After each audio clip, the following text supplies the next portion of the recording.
பொதுத்துறை ஊழியர்கள் தங்கள் கோரிக்கைகளை வலியுறுத்த வேலைநிறுத்தம் செய்வது ஏற்புடையதா அல்லது பொதுமக்களுக்கு பாதிப்பு ஏற்படாத வகையில் வேறு வழிகளை கடைபிடிக்கலாமா என்று பொதுமக்களிடம் கருத்து கேட்டிருந்தது புதிய தலைமுறை. அதற்கு மக்கள் அளித்த கருத்துக்களை இப்போது பார்க்கலாம்.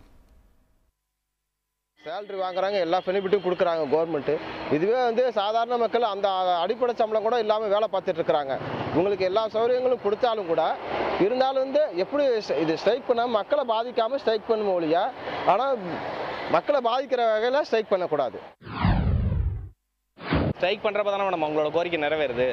இல்லாட்டி கோரிக்கை யார் ஏற்றுக்கிறா? ஸ்ட்ரைக் பண்ணுறது தான் மேடம் கரெக்டு.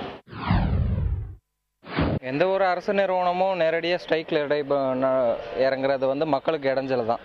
மக்களுக்கு இடைஞ்சல் இல்லாமல் அவங்களுடைய கோரிக்கையை நியாயமான முறையில் அரசாங்கத்திட்ட சொல்லி அவங்களுக்கு தேவையான என்ன விஷயமோ அதை வாங்கிக்கிறது நல்லது. தவறுன்னு சொல்ல முடியாது. அவங்களோட இதுக்காக அவங்க போராடுறாங்க. அது நம்மளை பாதிக்கலாம். நம்மளை ஒன்றும் அந்தளவு பாதிப்புக்கெல்லாம் ஒன்றும் வேலை இல்லை. சரியானதான் நினைக்கிறேன். ஏன்னா அது அவங்களோட ப்ராப்ளம். அது ஏன்னா அது ஒவ்வொரு மனுஷனுக்கு ஒவ்வொரு ப்ராப்ளம் இருக்க மாதிரி அவங்களோட ஒர்க்குக்கு அது ரொம்ப ப்ராப்ளமாக இருக்குது. அதனால் அது சரிதான் தோணுது.